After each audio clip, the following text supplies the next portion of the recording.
अस्सलाम वालेकुम नाज़रीन, मैं हूं आपका host Mohammad Kashif. Welcome to psychology corner. और आज हम स्टडी करने जा रहे हैं स्कूल्स ऑफ साइकोलॉजी, और जिसे हम स्कूल ऑफ थॉट्स भी कहते हैं। तो basically there are 7 school of thoughts in psychology. और हम सबसे पहले पढ़ने जाते हैं स्ट्रक्चरलिज्म के बारे में, जो कि विलियम वुंडरेट ने प्रपोज किया था या पेश किया था। बेसिकली स्कूल ऑफ थॉट होता क्या है कि जो डिफरेंट लोगों के आइडियाज़ होते हैं, सेट ऑफ आइडियाज़, अगर उनको कंबाइन कर दिया जाए और डिफरेंट लोग किसी भी आइडिया को किस तरह से एक्सेप्ट करते हैं, देखते हैं, किस व्यू से देखते हैं, उसे हम कहते हैं स्कूल ऑफ थॉट। एक नज़रिया, एक डॉक्ट्राइन, एक डोगमा। तो ये होता है स्कूल ऑफ थॉट। तो विलियम वुंडरेट ने सबसे पहले जो है स्ट्रक्चरलिज्म का कॉन्सेप्ट एम्फसाइज किया था, और ये इस स्कूल ऑफ थॉट का जो है हेड था। तो स्ट्रक्चरलिज्म को हम किस तरह डिफाइन करते हैं? School of psychology that stresses the basic units of experience and combinations in which they occur. यहाँ पे यहाँ पे जो है स्ट्रक्चर्स को देखा जाता है, इंटरनल स्ट्रक्चर्स जो होते हैं उन चीज़ों को देखा जाता है, बेसिक चीज़ों पे यहाँ पे एम्फेसाइज किया जाता है rather than whole। William would जो है एक फिजियोलॉजिस्ट था और फिलोसोफर था, और founded the first experimental psychology laboratory in 1879 Leipzig lab. सबसे पहली जो साइकोलॉजिकल लेबोरेटरी थी इसी ने इस्टेब्लिश की थी, और इसने आर्ग्यू किया था that mind must be studied objectively, जहनियत को ऑब्जेक्टिवली स्टडी किया जाए और साइंटिफिकली स्टडी किया जाए। इसका मेन कंसर्न था, main concern was with techniques used for uncovering natural laws of the human mind. He was in search for the basic unit of thought. इसकी कोशिश यही थी कि ये बेसिक यूनिट ऑफ थॉट तक पहुंचे, क्योंकि ये चीज़ों को क्या किस तरह से देखता था, पार्ट्स में देखता था। और टिचनर ये विलियम वुंडरेट का स्टूडेंट था, student of the Leipzig lab, viewed that human conscious experience could be understood by breaking it down into components. इसका भी जो है वही ख्यालात थे। इसने भी यही कहा था कि ह्यूमन कॉन्शियस एक्सपीरियंस जो होते हैं वो डिफरेंट कंपोनेंट्स में हम ब्रेक डाउन करके देख सकते हैं, समझ सकते हैं। इसने फिजिकल सेंसेशंस का कॉन्सेप्ट पे काफ़ी काम किया, लाइट एंड साउंड्स पे, अफेक्शंस ऑफ फीलिंग्स पे, इमेजिनेशंस पे, मेमोरी एंड ड्रीम्स पे। Psychology's role is to identify these elements. Psychology का रोल ये है कि इन तमाम एलिमेंट्स को आइडेंटिफाई करें and show how they are combined in the conscious mind, और ये दिखाए कि ये किस तरह आपस में जुड़े हुए हैं इन द कॉन्शियस माइंड, हमारे शऊरी दिमाग में। टिचनर की क्या अप्रोच थी? Train subjects in introspection and reporting techniques. इनकी कोशिश थी कि सब्जेक्ट्स को ट्रेन किया जाए कि वो इंट्रोस्पेक्ट कर सकें और फिर रिपोर्ट भी कर सकें। इंट्रोस्पेक्शन हम कई बार पढ़ चुके हैं, फिर पढ़ते हैं looking inside oneself and try to describe what's going on, understanding oneself. अपने अंदर झांकना, खुद को पढ़ना, खुद को बयान करना और खुद को समझना। Trained observers introspected and reported what they experienced, try to formulate general theories based on their subject reports. Clear? Functionalism. Functionalism school of thought जो है विलियम जेम्स ने पेश किया था, एंड इसको डिफाइन किया जाता है theory of mental life and behaviour that is concern with how an organism uses it's perceptual abilities. ये मेंटल लाइफ एंड बिहेवियर के हवाले से काफ़ी कंसर्न था, और ये कहते हैं कि कोई भी लिविंग मतलब कि ऑर्गेनिज्म है वो किस तरह से अपनी परसेप्चुअल एबिलिटीज़ को यूज़ करता है in order to function in its environment, किसी भी इन्वायरमेंट में फंक्शन करने के लिए। ये एडॉप्टेबिलिटी पे काफ़ी जो है फोकस करते हैं। किसी भी इन्वायरमेंट में जब न्यूली एडजस्ट होना होता है तो एडॉप्टेबिलिटी पे काफ़ी फोकस किया जाता है with regarding to functionalism.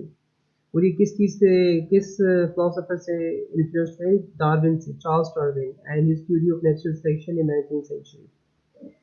William James का यहाँ पे थोड़ा सा introduction. The first American born psychologist, studied chemistry, physiology, anatomy, biology and medicine, combined his studies of physiology and philosophy to create psychology. First psychology class at Harvard University concluded that pre-sensations without association simply did not exist. James suggested that when we repeat something several times, जब हम किसी भी चीज़ को repeat करते हैं काफ़ी दफ़ा, our nervous systems are changed, हमारे nervous systems change हो जाते हैं, so that each time we open a door. हर बार हम कोई नई चीज़ डिस्कवर कर सकते हैं. It is easier to open that it was last time. और हर ट्राई करने वाला जो हमारा इवेंट होता है वो प्रीवियस इवेंट से काफ़ी ईजी हो जाता है हमारे लिए. Gestalt psychology, the third school of thought. School of psychology that studies how people perceive, लोग किस तरह से perceive करते हैं and experience objects, किस तरह से experience करते हैं किस objects को as a whole patterns. यहाँ पे as a whole pattern की बात की जा रही है. Short lived, people did not really see its potential. ये बहुत मतलब कि इस पे इतना ज़्यादा काम नहीं हुआ, लेकिन इसमें से कुछ चीज़ें emerge हुई. और approaches structuralism from a different angle, ये काफ़ी हद तक स्ट्रक्चरलिज्म को अप्रोच करता है. जैसे for example when we see a tree, जब हम किसी भी दरख्त को देखते हैं वी सी जस्ट दैट, हम उसी को देखते हैं, a tree not a series of branches, हम उसकी ब्रांचेस की तरफ नहीं जाते. बिहेवियरिज्म, जॉन वॉटसन ने इस पे काफ़ी काम किया था. And school of psychology that studies only observable behaviour and measurable behaviour. ये स्कूल ऑफ थॉट कहता है कि वो बिहेवियर जो ऑब्जर्वेबल हो और मेजरेबल हो. इसमें काफ़ी साइंटिफिक बेसिस के रिसर्च और एक्सपेरिमेंट्स किए गए. जॉन वॉटसन के बारे में बताया गया कि you cannot define conscious any more than you can define a soul. You cannot locate or measure consciousness and therefore it cannot be the object of scientific study. आप जो है locate या मेजर नहीं कर सकते consciousness को, और ये इस वजह से साइंटिफिक स्टडी इस पे नहीं की जा सकती. स्टडीज ऑब्जर्वेबल वो स्टडीज जो ऑब्जर्वेबल हो, मेजरेबल हो, बिहेवियर को मेजर करें and nothing more. Ivan Pavlov, classical conditioning. Watson's experiment with little Albert and the white rats, happy 11 months old condition to be afraid of white rats. इस experiment को हम detail से पढ़ेंगे, और Ivan पैवलोव के experiment को हम पहले भी थोड़ा टच कर चुके हैं, लेकिन इस पर भी हम अलग से मजीद वीडियो बनाएंगे. Mary Cooper Jones 1924 eliminating fear through conditioning Peter experiment, we will also cover that. Psychoanalysis, जो सिगमंड फ्राइड ने दिया था हमें concept school of thought. Medical doctor neurologist था बेसिकली, और इसने हाइप्नोसिस पे काफ़ी जो है स्टडी और रिसर्च की थी, और इसने अनकॉन्शियस पे बहुत काम किया था. Published the interpretation of dreams, believed that much of our behavior is governed by hidden motives and unconscious desires, maintained that many unconscious desires and conflicts are sexual, believed that childhood experiences determined adult personality. I think we have already covered all these things, and inshallah, if things will be suitable, we will make another video, detailed video about this. Psychoanalysis being Freudians, मतलब fried के बाद जो आने वाले theorist थे उनके बारे में बताया जा रहा है. इसमें हम कॉल यूंग के बारे में पढ़ चुके हैं, अल्फ्रेड एडलर के बारे में पढ़ चुके हैं, एरिक एरिक्सन के बारे में हम पढ़ेंगे, कैरन हॉर्नाय के बारे में हम पढ़ेंगे. हम तमाम थ्योरिस्ट को जो है डिटेल के साथ स्टडी करेंगे, हम तमाम की वीडियोस बनाएंगे इंशाल्लाह. कि बिलीव करते थे, believed in the basics of psychoanalysis. ये इसी स्कूल ऑफ थॉट के फॉलोवर्स थे, बेसिकली इन्हीं के स्टूडेंट्स थे. But straight from some of Freud's ideas on sexual desires, क्योंकि फ्राइड ने काफ़ी ज़्यादा एम्फेसिस किया था सेक्सुअल डिजायर्स पे, इस वजह से ये इनसे थोड़ा हट गए. इन तमाम थ्योरिस्ट ने अपने अपने स्कूल ऑफ थॉट बाद में पेश किए. Behavioral, B.F. Skinner agreed with Watson that psychology should be only observable. ये वॉटसन के स्कूल ऑफ थॉट से ही इमर्ज हुआ था. ये काफ़ी हद तक उससे एग्री था कि ये जो है बिहेवियर जो है ऑब्जर्वेबल और मेजरेबल होने चाहिए.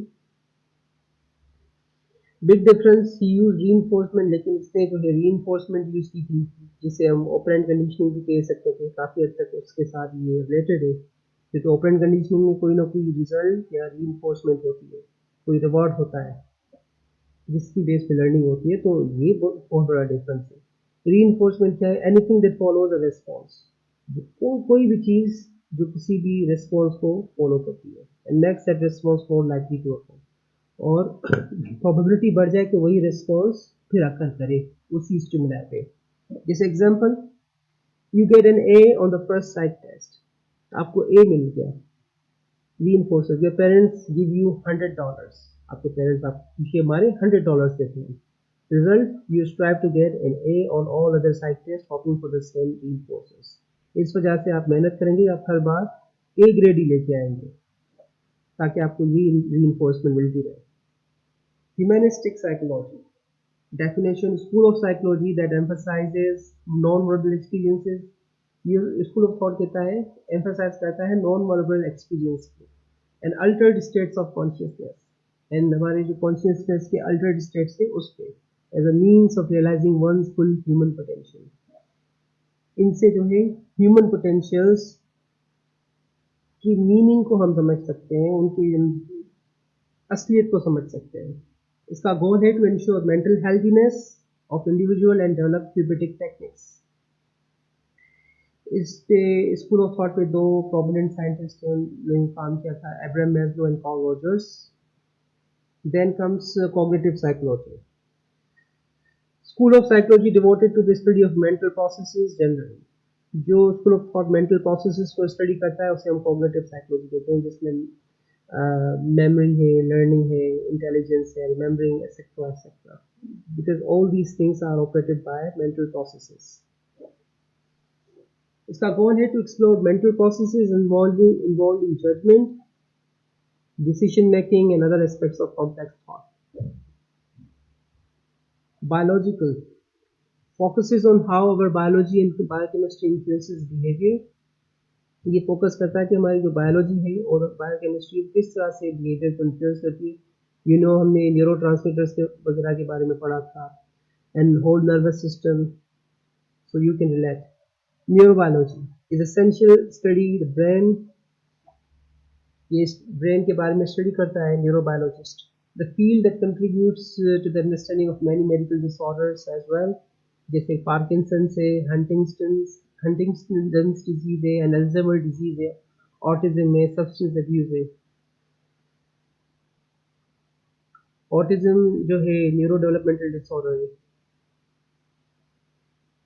विच स्कूल इज द बेस्ट? आप खुद अंदाजा कीजिए कौन सा स्कूल बेस्ट है। You decide, let's see what happens when Billy goes to the doctor.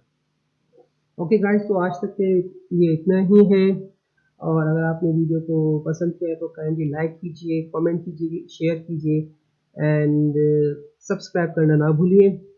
I will come up with another video. Till that, take care, अल्लाह हाफिज़।